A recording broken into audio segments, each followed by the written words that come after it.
I turned around on the teacher too, because he was a bit of a demeaning asshole in the beginning. I thought he was annoying as fuck. Yeah, he's annoying as shit. How lovely. Not because he was gay, maybe a little bit. How are you? I'm good, man. How are you? Doing swell, doing great, ready, excited, so happy to talk about Vinglish. Yeah. The poll winner from this week. Yeah, I saw that. I was very surprised by that, because like a lot of other movies I've been seeing on the poll, and I was like, Vinglish. Where did this come from? I will say I did make a little bit of a mistake. I didn't carry over a movie called Dongle, which was very, very close. That was the high one. Yeah, it was like last poll that we did, and it almost beat Lunchbox. I think it was like 500 something votes, and Lunchbox won by like 1%. And then one of the first comments, I haven't responded yet, said, "Hey, what happened to Dongle?" And I was like, "Oh, the audience always keeping us, always keeping us on our toes." I read the comment and I immediately went boink.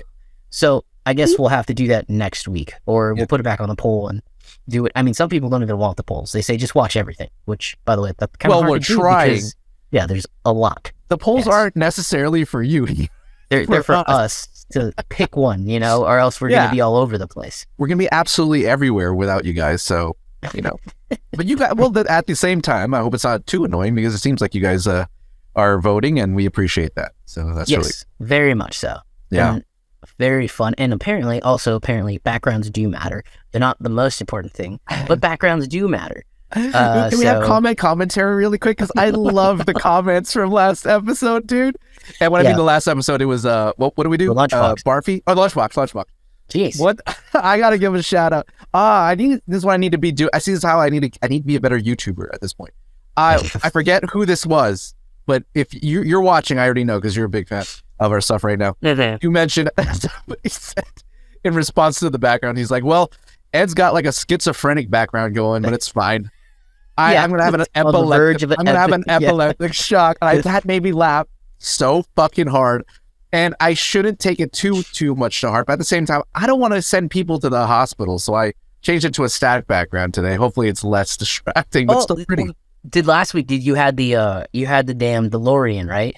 Yeah, I've had it for weeks now. Yeah. And no, there was that. You had that like anime robot girl. Oh yeah, something like that. Yeah. That was like a thing the beginning. Too. Yeah. So static for the show. It's true. Yeah. It can be a little distracting. I started looking. I'm like, I mean, it's moving so much. It's like it's probably better than, it's nicer and cleaner than my background. But hey, I got the Pizza Time background. Yeah, there we go. Hit that subscribe button. It's probably oversaturated and you can't see it, but once you hit that button, it's way overexposed. Even though I'm not signed into this TV, that's why it's not subscribed to this channel. But yes, I am subscribed to our own channel. Sure, but I also have to congratulate us, but also thank everyone yet again, dude. We just were talking about how we were almost at 600. Now we're almost at 700. Yeah. Fucking A, man. Hell yeah, guys. Thank you so much. A few hundred away from that magic 1,000. Once we hit 1,000, it's like we're in. I saw a video. Once we hit 1,000, we're in the, believe it or not, top 10% of creators on YouTube. That's how many people. That's how many accounts there are. That's how many people there are on YouTube. Yes. Yeah. And accounts there are. So that's incredible. It would be immensely awesome if everyone could do it. 10%. And also 10%. I was like, wait, I thought you were going to say we're going to give 10% off. I was like, we don't have a shop or anything. No. Whoa, bro. Okay. Not there yet. 10% off of this gold nugget. Not yet. But yes, almost there. Almost there. But what else was I going to say? Oh, other comments that we should respond to. Yes, I'm Alex. I know I never say my name. That's Ed. I think we used to at the very beginning of this, when we first started a little over a year ago, we did say our names, and we just keep forgetting. We are very talented video editors, and we can create lower thirds for ourselves, but we haven't done that. We could also create that nice little subscribe button, but we haven't done that either. Yeah. Because I guess it would be extra work. Look, man, I mean, we have so many friends who are so talented who could probably just take that off our hands for 2 seconds. But we're a two-man crew at the moment. We're trying to be as humble as possible and just make it all us. I mean, yeah, which is why we don't introduce ourselves. Yeah, well, it's why we don't lower third ourselves. No, you're right. We should be introducing ourselves, but whoever is hosting that day always says the other person's name, but then we don't always track back. Oh, that's a good point. Yeah, because I say hi, Alex. You say hi, Ed. But then everyone's like, who the fuck's the other guy? That's a brilliant point, but like I typically take the Indian reviews and you take the anime stuff, and that's why I say hi Ed, and then you don't say back the name. It's bad hosting. Like we should be saying like, my name's Ed, that's Alex. We're learning. So thank you for that. That's Ed, that's Alex. Oh no, wait. Yeah, I'm Alex, that's Ed. Apparently we're the same person. Just one's darker than the other. Yes. And a hit more Asian. Okay, what are we talking about today? We should probably start the review. Let's do it. English, Vinglish. I can actually say this person, the character's name. How exciting is that? But it follows. It's a 2012 film. Yes, comedy. And it sees Sashi, a housewife, living. I don't know where. Somewhere in India. We're just gonna say somewhere in India, and she goes to New York City to help plan her niece's wedding. So her sister flies her out to New York City for 4 weeks, and she's very scared. She's very timid because she doesn't speak English very well, and she gets made fun of from her husband and her daughter because she doesn't speak English very well, like kind of very sad and very rude way. And she has this very, I would say, I don't want to say typical experience in New York, but I'm going to say it's a typical experience in New York. They're just full of, New Yorkers are great sometimes, and other times they're just like super rude if you're not very straightforward. Very at the least, to say. She has this harrowing experience, and she decides she is going to go to a class. A bus passes, and the banner on the bus says, "Learn English in 4 weeks." So she says, I'm going to do that. And she meets this ragtag group of people who includes a Mexican nanny, who I thought was the funniest person I've ever seen, Pakistani cab driver, a hairstylist, a software engineer, a Tamil software engineer, I believe, and a African-American man, and a French dude, because it's just a whole pot of people in one place. Dude. And she learns English in 4 weeks, essentially, and has this very, very like sweet moment towards the end of the film, and we'll get to all that later. But again, we should probably cut these clips short and Alex's bad explanation of the film. I like your explanations. See if people watch them. I mean, some of them are really bad. That's fine. I think Barfy's was really bad. I'm pretty sure. Someone's been rewatching their parts. But I think I literally said, hey, you got to study, man. The greats study their own tape. Oh, yeah, no. I'm not blaming you. I'm not saying I don't do it. Just saying that's clearly what you've been doing. But anyway, yes, this was a very charming film. Ed, what did you think of the movie? Okay, so... As I cut to my camera. So I thought this movie was pretty dry, pretty soulless, heavily uneven. The screenplay I thought was really struggling to find a sort of tone for itself, a character. I didn't love the performances, and it felt a little heavy-handed. That was Act 1. Okay. And then Act 2 starts to come in. Wait, are we going to say where that's the interval part? The interval-ish part. Okay. Yeah. Okay. Yeah, about an hour 10 into the movie. About an hour in. Yeah. There's still some faults, but then the story comes into play, finally. Yeah. You get a lot of these great characters. Yeah. Great performances start to form, and relationships. The screenplay starts to form. The director finally kind of shows her strength there. There's a movie in Act 2. Yeah. And then in Act 3, especially the ending, it fucking kills it. It just fucking nailed it. I fell in love with this movie by the end of it. I almost gave up on it in Act 1. I turned around by Act 2, and by Act 3, of course I cried. There are problems. This movie feels... There are times this movie, I will say this is the director's first like major film.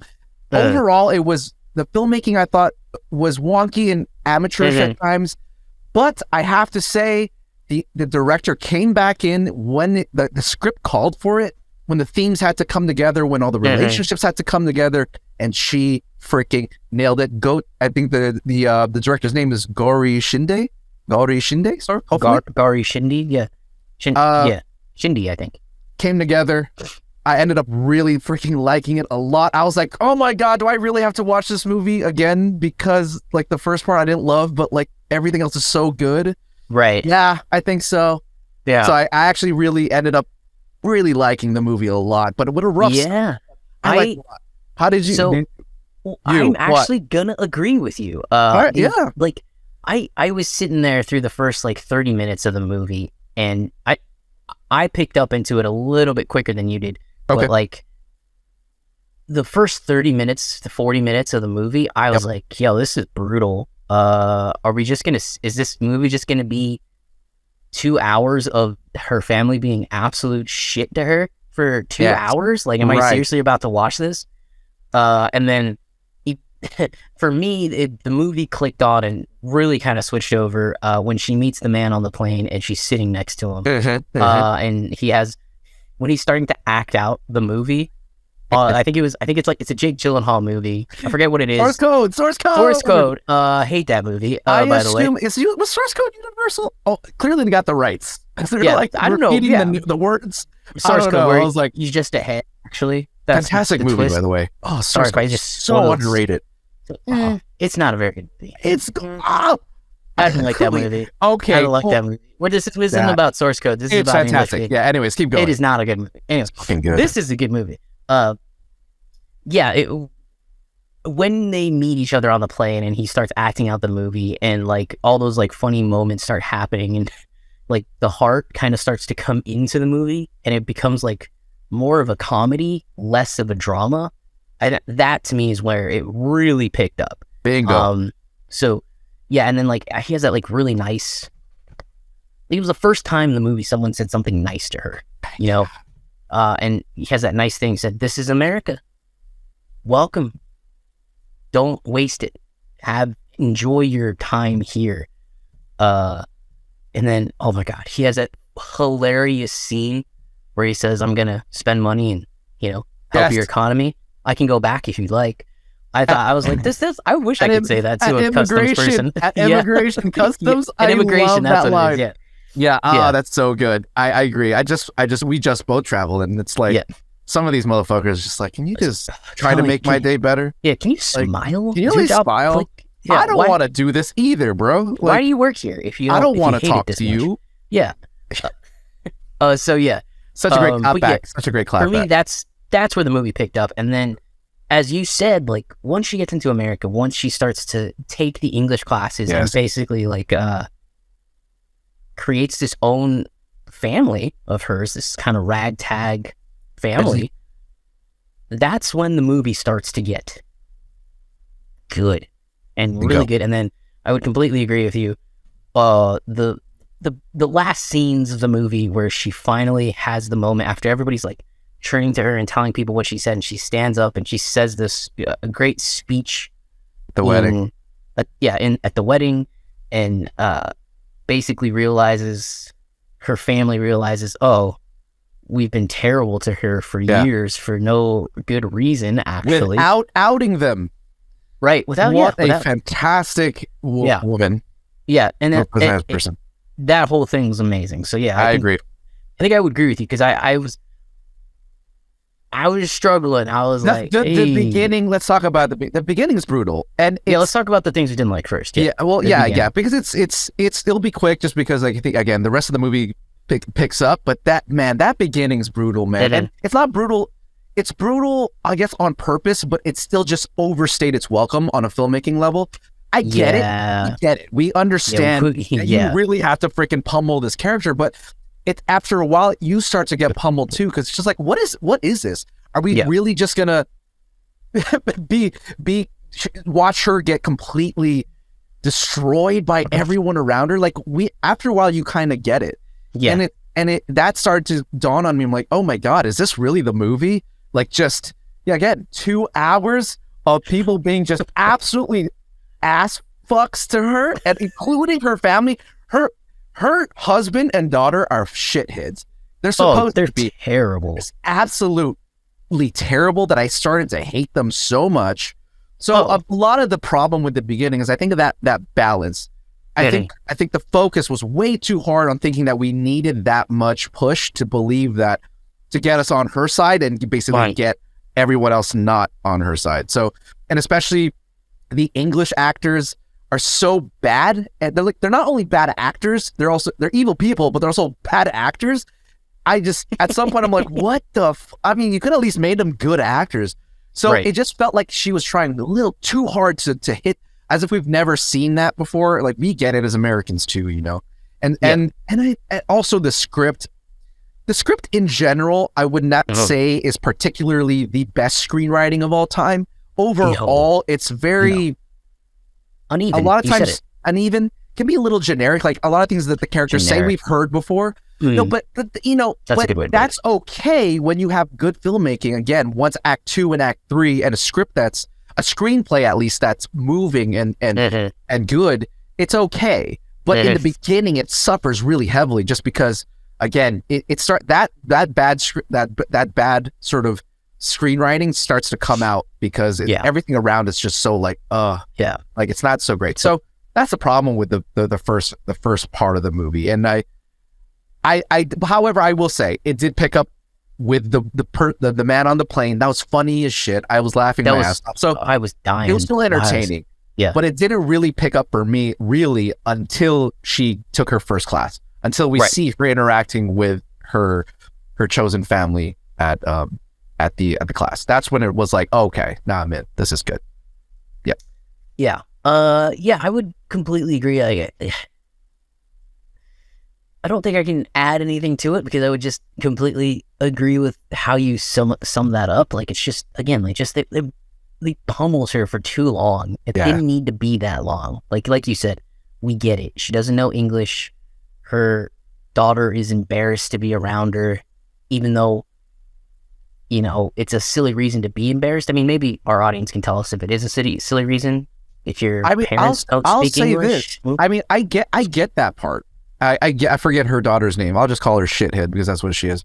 Shithead is just like, I feel for her in that sense, but again, it was just too much. But like, look, I've been in situations where one of my ex-girlfriends was Chinese, and she had parents who did not speak English, and couldn't understand me, and I couldn't understand them.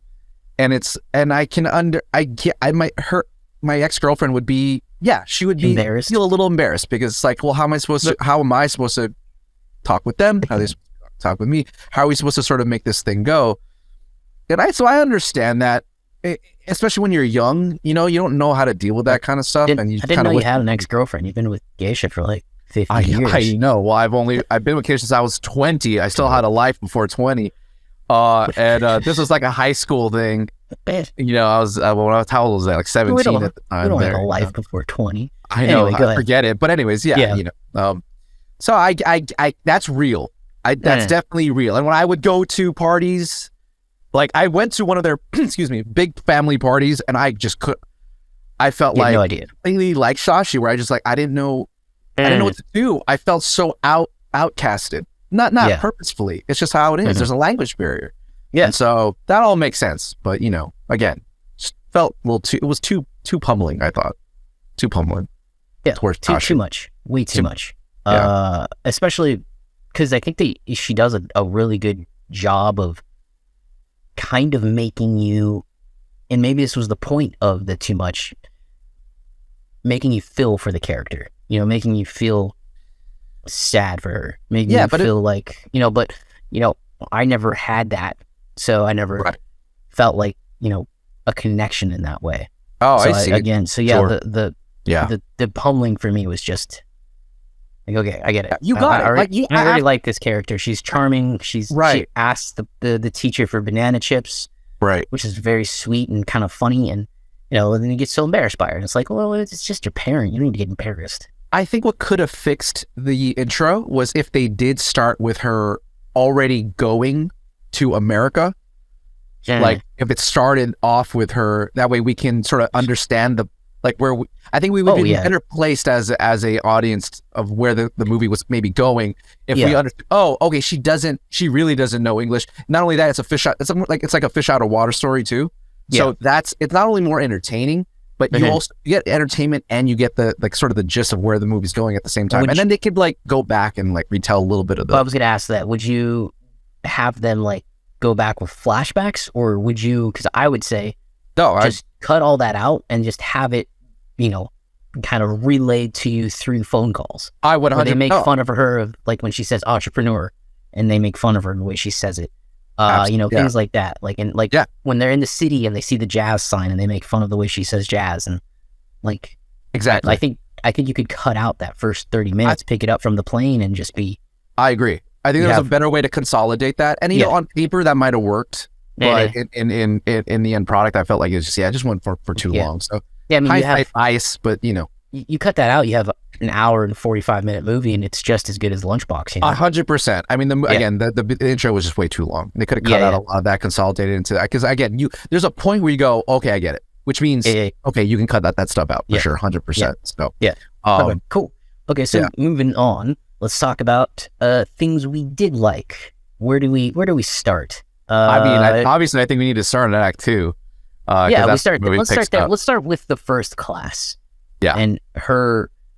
I even go back. I thought the whole bit of her calling the school, getting to the school. I thought that all that was just really well done and really kind of portrayed. I spent a year in New York at school, and I didn't know that. Wow, we got to stop saying that because we get so many comments. You guys seem like you've known each other for 20 years, but you don't actually know every little detail. We don't know every little detail. It's not like we sat down and was like, tell me everything about you. When we sit down and talk, we talk about movies or video games for 2.5 hours. And then personal, not a lot of room for personal life. Like that. Not me. Anyway, stuff to talk about. I thought that whole thing was so charming and funny, and it was nice to see the opposite side of New York. Every single person that did help her and did point her in the right direction. I thought that was very nice to see, especially after you see the awful lady being that fucking scene. The God, what a bit, the coffee scene. But at the same time, that is very New York. It was a little turned up to 11, I thought maybe, but I didn't think it needed to be that brutal, but also I kind of believed it. I was like, that is what would happen in New York. I agree. I was like, I don't think it needs to be this brutal, but I actually don't think it's out of the realm of reality. Right.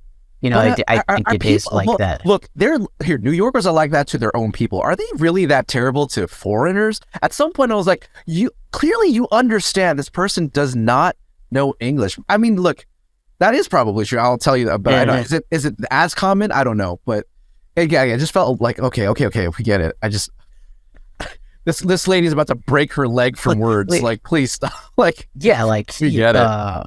So terrible. But yeah, it was nice to see the other side of New York. I thought that was really nice. And then from the second she's in the class, I think the class really did breathe life into the movie. 100%. I think that's the best way to describe it. You hit it. Yeah. It was you're suffocating a little bit here, and then here are all these really, really funny characters. Like I said, you have a nanny named Eva, and the nanny, when her story about, the parents are afraid that the kid is going to learn Spanish instead of English. And then you have this you have a Pakistani cab driver, and the cab driver is my spirit animal. I fucking love that guy. He made me laugh the most out of almost everybody. That dude is so funny. He is so funny. I wanted more of him. He was so freaking hilarious, dude. Salman Khan, I believe. Salman Khan is his name in the movie, right? In the movie, yeah. Is that a Shout out audiences. Sure that's a nod to isn't Salman Khan? Salman Khan, isn't it? Yeah, or Solomon. Salman Khan. I don't know. Pretty sure that was a nod to Tiger Zindai or Zindai. That's Salman. So it is a nod to him. Yeah, that's what I was saying. Okay. Well, I was trying to get the movie out. Right. Tiger. He's Tiger. So I was like, oh, Solomon. That's why the other Indian guy, by the way, not a cameo, but did you recognize? Did you recognize? There's a nice little on the nose moment because he says idiot. Yeah. Yes. Yeah. When they're saying and something and idiot. I saw that. I was like, I'm like, where do I know this guy? I'm like, oh shit, that's the fucking asshole from Three Idiots. Obviously, he was the Three Idiots. He says fantastic. Idiot. Like, it's a wonderful little callback. That was nice. I love that guy. It's really funny that we caught that. Yeah. I love that guy. Who else is in that? Of course, the French chef Laurent. Who I don't know who plays Laurent. I have something here. Mehdi Nebu. Yes. Mehdi Nebu. Born in France to a German mother and an Algerian father. Dude, okay, I want to talk about that really quick, man. First of all, he's a great actor. At first, I was like, oh, did they get like just sort of like a B-list guy or C-list guy? Like they couldn't afford someone great.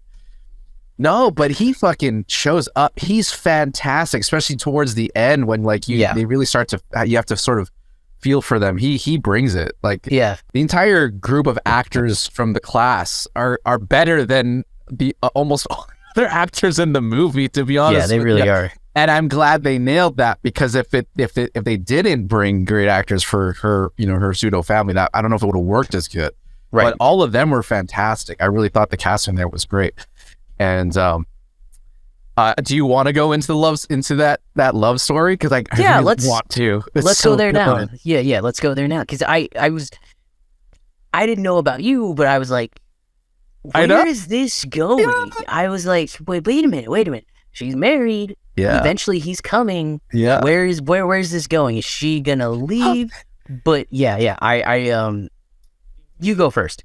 I love that sort of that it's essentially a bomb that you just don't know how or when it's gonna like explode. A ticking time bomb. Yeah, absolutely. Yeah. She's married. You said it. She's married. He's hitting on her. She's not telling him, and they just keep kind of going with this. And you go like, this is not good.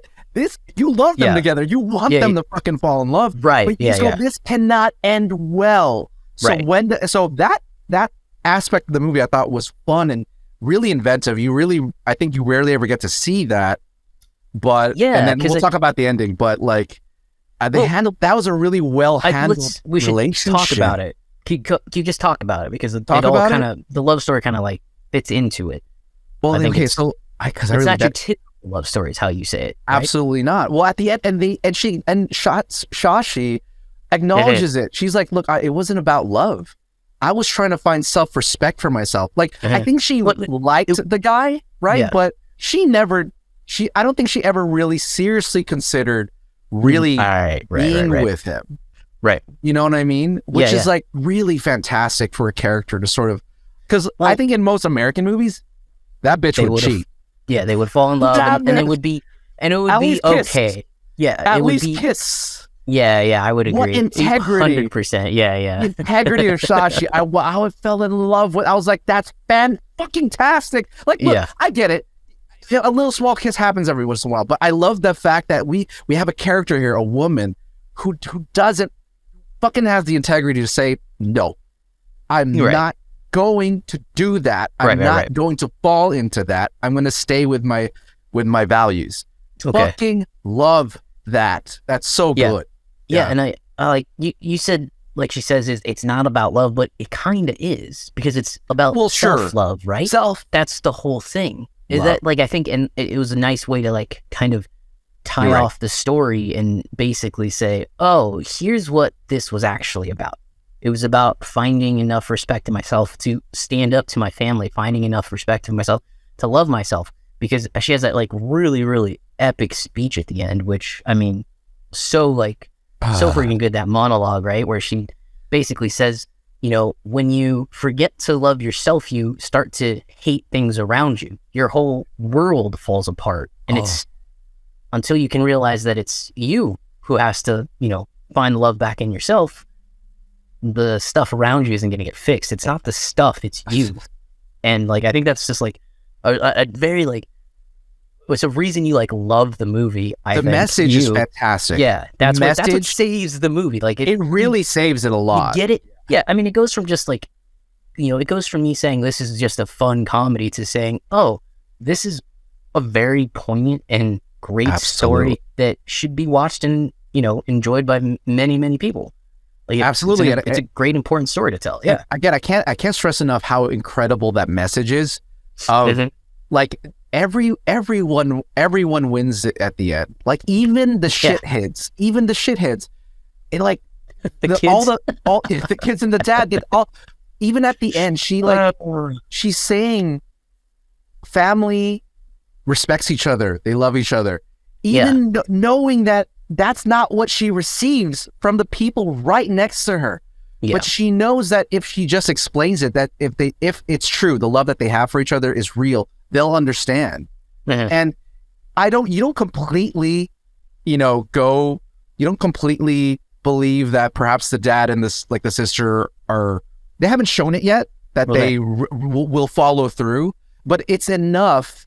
It's enough, though, I think. It's enough to know that they are listening to her and they're hearing her and acknowledge the fact, like, there is a problem. We're not perfect. And what the dad says is great. All he asks, it's a little selfish, but it's still like an acknowledgement. All he asks is, do you love me? Yes. Still, right? And she had a great response to it. Well, I give you two Landus? Ladus. So I love that. I think it's not cheesy. No. Like a lot of the movie can be very melodramatic and cheesy, but when it came to the message, it was so mature. It was so incredibly mature from a movie that was so, again, it could be sometimes very not. You're not really sure if it is taking itself that seriously, right? And it does at the end, and I just could not believe that it was. I just love that ending so much. You get like, again, like there's moments that I think elevate it from just from a simple comedy, right? Like there's that moment, there's a really great moment where Laurent in the class starts to say, oh, I'm here because of Sashi, because she's beautiful, blah, blah, blah, blah, blah. And then, she's kind of taken aback by that, right? And then I think the better moment to me is when Salman Khan and I don't know his name. It's a really long Rama Nurthy. Yeah, they were making fun of his name. Yeah. Right, yeah, and they kind of confront him before he goes into the elevator, and he says, "You don't do that. That's not the culture. That's a great cultural learning moment. Yeah, I love that. Great, and there's like that moment where you're just kind of like, oh, and then there's that other great moment which I wish modern Hollywood would figure out when they're talking about David and he breaks up with the guy or his boyfriend, and like it's not harped on, but they use the moment to teach all these people of different cultures that, hey, just because he's different than us doesn't make him different, that different than us. Right. That was a stupid way to say that, but you know what I mean? Like, just because he loves this doesn't mean he's not hurting from this. Yeah. So, like, they use that to, like, help them understand, and it helps that other man, Undupke, right? Undupke. Oh, come out. Yeah, it makes him come out, which was a nice little, like, poignant moments kind of sprinkled in this film where you're just kind of like... Absolutely. You think, well, hey, the director... Hey, what is it? Is this a comedy or what is it? Because you're working pretty well. Yeah. So like moments like that, I thought were really great in this film. You're absolutely right. I think they did a great job of spreading that focus amongst all those characters, which could have easily been lost. But every character gets their little tiny moment that builds upon Shashi's, and I loved it too. I turned around on the teacher too, because he was a bit of a demeaning asshole in the beginning. I thought he was annoying as fuck. Yeah, he's annoying as shit. But then of course he's a gay American. I was like, hey. I know he was so fucking annoying. Yeah, not because he was gay, maybe a little bit, but Not all gay people are like that. I have gay friends. Just dropped. I have gay friends who are like that. I love them. It's not because they're gay necessarily. I have gay friends. A little bit though, but because I just know gay friends like that. But he was annoying as shit. And but like they turn that too. You have these moments where you feel for him for a second. You know, like, and that's really wonderful. And I wanted to go back to the to that moment where you mentioned where Laurent basically confesses his love to Shashi in front of everybody. I'm not gonna lie to you, dude. That's probably like one of my fucking favorite romantic comedy moments in a long time, just because it was so unexpected. And I wasn't seeing that happening, and I was just like, that was so. I think I'm gonna call adding like a Ed crying meter now, because that was the first time I cried in the movie. That happened. I cried twice. This is a 2 meter. There's a 2 crying moment medal. In this movie. So Barfy got you what, 3 times? Oh, that got me like 3 or 4 times. Yeah, 4 times. Lunchbox got you twice, I think. I didn't like fully cry in Lunchbox because there wasn't like. But no, that being said, I think emotionally that was actually still a better movie. But you know, this movie made me cry twice. That was the first moment. I just was. Again, she was taken aback. I was fucking taken aback. I was like, who the fuck does that? Only a fucking Frenchman would do that. People do what it, a fucking smooth motherfucker. Yeah, it was real smooth. I was like, God damn, man. Like, that's baller. Fucking, like, yeah, the fact that he just took that. Because there was no regret. There was no hesitation. He was like, I'm going to I'm going to shoot my shot right here. Because, like, I don't know. She's not putting out's a bad way to put it. She's not responding. She's not responding. Definitely. And I just need to... Worst way to put that. I think I've ever... That is such an American way to put that. I apologize. Keep going. Good God. Yeah, I apologize. It's all love. It's all love.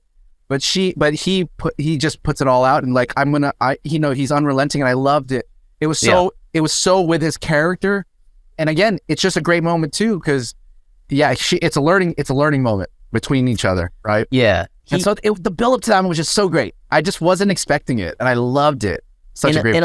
In a lot of ways, he's like the storybook Frenchman, which you would expect a Frenchman to be: good-looking, romantic, respectful. Absolutely. This guy's a prince, man. Yeah, like he's like he is, and like they're still able to like.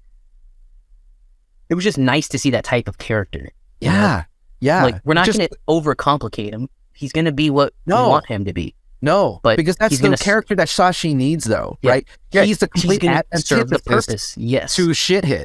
Yeah, 100%. Yeah, and this idea of language, I love. It didn't go too far into like playing with language and how other dynamics, but it goes just enough. Me too. I just want more. That being said, they do good enough. Again, this idea of like he said he feels comfortable saying in that moment because he's not really sure which words she'll understand. Right. And I think deep down he does. He'll know when she understands it. But there's something about language when there's that barrier between people, where there's a barrier, and yet it takes barriers down when you realize that sometimes it's just the culture with which a particular language is settled in that things can get more confusing. People tend to overcomplicate things when you actually know the language more, because you can manipulate your words better. But when you don't have access to that, when you don't have access to that kind of manipulation and sophistication in the language, you realize you have such little things to work with that you're not going to get around it. Like one word means so much more, and so you have to be careful. And I think as an audience, you just understand that through the interaction. You understand it, yes. Yeah. There's these great moments with Laurent and Shashi where they just start talking to each other in their own language. I love those moments. Yeah, those are great moments. Like when she gets the call, when she gets hung up or cut short by her daughter, shithead 3 or whatever you want to call her, right? Where she says, "Oh, it's because you can't read it." Or you don't know how to read. Right. Like the most such a disrespectful thing. Disrespectful. And she hangs up and she starts just like ranting in her own language, and Laurent obviously doesn't know what she's saying, but he still understands it. I think there's like moments like that just always, no matter who you are. I think that's smart screenwriting. That's where I was like, okay, the director knows what she's doing. Because again, the beginning didn't have that. The beginning was like, let's just like give every single like, base level piece of just information to get this across. Like it doesn't have to be too nuanced. And then boom, like once there was like the story that she wanted to tell, she knew exactly what to do.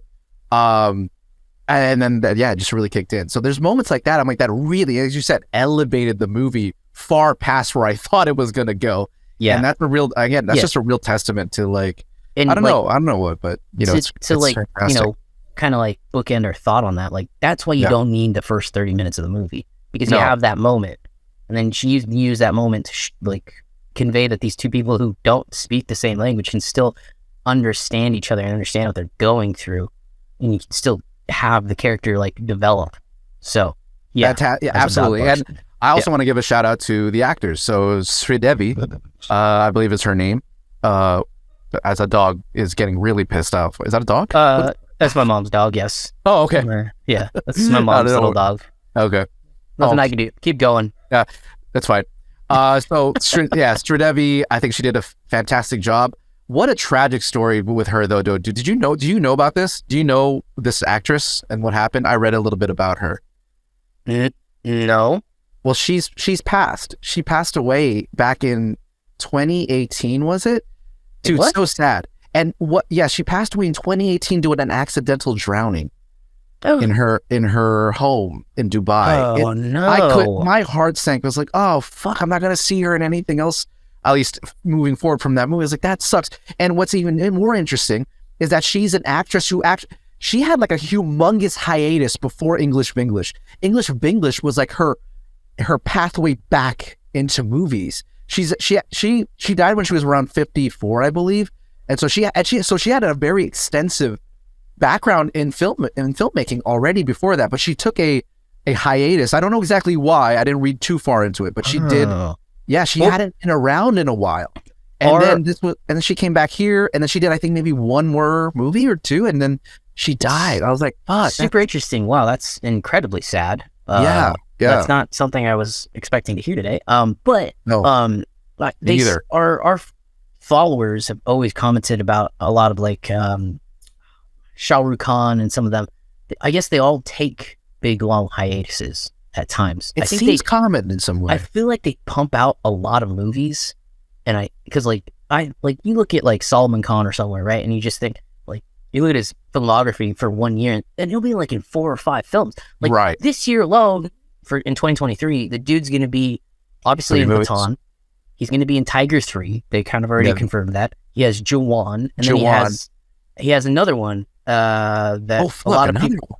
He has another one who with the director of 3 Idiots, I believe. Yes, which apparently will be a fantastic movie. Like that's 4 movies in a year. I can't remember what the that's wild. It has to do with like border crossing and stuff like that. And I'm in. Somebody tell me what's going on with that. But I think they just they have to take time off because they pump out so many. Yeah. I mean, kind of like BTS. That's interesting. I like BTS. I feel like that whole thing was a little new to the industry as well. So that, I mean, I guess so. Well, those motherfuckers work really hard. So I'm sure these guys obviously clearly date these people too. But maybe what is that? Maybe there's a pattern there you guys could teach us about. But either way, it was just what a tragic. Because I thought she did a fantastic job in this movie. She did great. I thought again the Laurent was great. So we should our audience should tell us what else we should watch from her. Yeah, that'd be really nice because I thought she did a great job. Even some of her old stuff, I thought that she was. Yeah. She apparently she's hailed as like, and this is off Wikipedia. Maybe some just random person put this up there, but she's like the Meryl Streep of India at the time, which is like, man, when you put it that way, it's like what a loss, I guess. Insane. But I saw that. I was like, what? Anyways, I just want to give a shout out to their performances. I thought it was really, really solid. She plays the reserved, quiet mother really, really well. She never overplays it. Oh man, dude, her last film before 2013 was in 1998. Boom. Yeah, it was an insane high. When I said it was insane, it was insane. Like it was that's a long. Again, way this was longer like than I thought it was going to be. This was her red carpet back. This was her red carpet back. This movie, and she it was fantastic. Okay. What else? What is there anything else? I do have one more. God, Oh, sure. but it kind of switched around. Let's talk about the music really quick. You have to talk about the music when it comes to Indian films. Oh boy. This had the single worst piece of fucking pop song music I've ever fucking heard in maybe at least 10 years. You talking about the Dolce and Gabbana, the stupid rhythmic one where she's in Manhattan for the first time? You want to talk about brutal screenwriting from the first half of that music? Almost made me turn off. I was like, this is done. I'm done. It wasn't my favorite piece of music, that's for sure. Great. I questioned your taste. I didn't. That was terrible. It was pretty bad. I'll admit, that piece of music was. However, weird. Well, in that moment, I was thinking, besides the fact that the song itself needed work beyond repair, I think, I was thinking, why not make the song about her, the language barrier? Like, why not make it about like, oh, how do you pronounce Prada? How do you pronounce Louis Vuitton? And then, of course, the second set of songs comes in, and that's exactly what it's about. Yeah. I guess I assume it's called Vinglish because that's what they say in the song. I was like, okay, cool. The song itself is not great still. Yeah. But at least it had meaning with the narrative. So I gave points to it for that because I was like, oh, okay, there we go. Like, I mean, I can honestly say this was the worst music in terms of like songs that we've had in films so far. Well, what kind of no offense. They just weren't very good. The music was... The final song was good. The final song is not bad. The final song is not bad. But those two tracks were rubbing... I felt like I was watching Confessions of a Shopaholic. I was like, I kind of don't need it. I don't need it. Just put some music, not a we pop didn't track behind it. I didn't need that song. I mean, it was a pop track. It was just one of the worst pop tracks I've ever heard. Did you know that these artists are not singing? So like Solomon Khan, like when he sings the final song or oh yeah, I know that. I didn't know. It's news to me. you thought the actors were singing the song? I thought it was the actors' voices. Oh no, I never thought that. It's straight. They're like big old pop artists. That's how they work over there. Yeah. I didn't think. Well, first because like, that's understandable. I just I think when you hear them, I'm like, that's too good. Like these are real professionals, and I figured unless some of them can, I don't know. I always assume though that they're completely done by like real professional singers, because they're just it's so good. Like unless someone's really that fucking talented, it's a dime a dozen. But I'm sure they can sing fairly well, but not that well. I don't know. Well, I don't know. News to me. News to me. But, okay, cool. Anything else for you? I liked Rongo's little speech when they have that moment in the English class where he talks about, I can hear my coworkers talk behind my back, and I just want to turn around and tell them they think I just know the computer. They think I can't do it. I thought that was a nice moment. Absolutely. I think a lot of people, especially like, Indian IT crowd. Yeah. Has to deal with that bullshit. Them, obviously, has to deal with that nonsense. Yeah. And it's I'm glad that he got that little moment. It's almost an extension of his character from Three Idiots a little bit to me. Yeah. A much happier version of that character, a little more optimistic. Yeah, I agree. But absolutely, again, I think it does a really great job with these other side characters and making us feel. The part where I laughed out loud, I was just like, "That's fucking hilarious." I kind of, if I was single, I'd fucking use that in a second. Was is it Ram? No, the other guy, Solomon Khan. When they're at the movie theaters, and you get that little bit. Talking to the. I'm sorry, I should know this. I couldn't tell if she was Japanese. She's Chinese. Okay. Chinese. She actually has a very small. She doesn't have a lot of words, a lot of lines, so I couldn't really get a good. I didn't think you were going to say that. I'm so racist. Then keep going. No, keep going. Keep going. But like he goes, he's saying kiss people on your right hand side. I was like, that's so fucking funny. That dude was clever. He was so funny. He was so clever, so witty. Like genuinely, I was like laughing. That's funny. That's a funny line. Yeah. And so it just goes to show, again, that director just had some, she does have writing chops. I think the screenplay could have just, the sort of overall composition could have used more. The first half of the movie keeps it out of being like in like the top for me. Totally like, top. It's not going to reach Barfy or Lunchbox. No way it's reaching like Three Idiots level, but it's still like in the medium tier there. 100%. And again, just the tier below. But I argue that it's handling of the message. I think that pushes that particular part to pretty up there. I like that. Yeah. I tell people, watch this fucking movie, man. You want to learn from a character that feels real and handles it valiantly with everyone.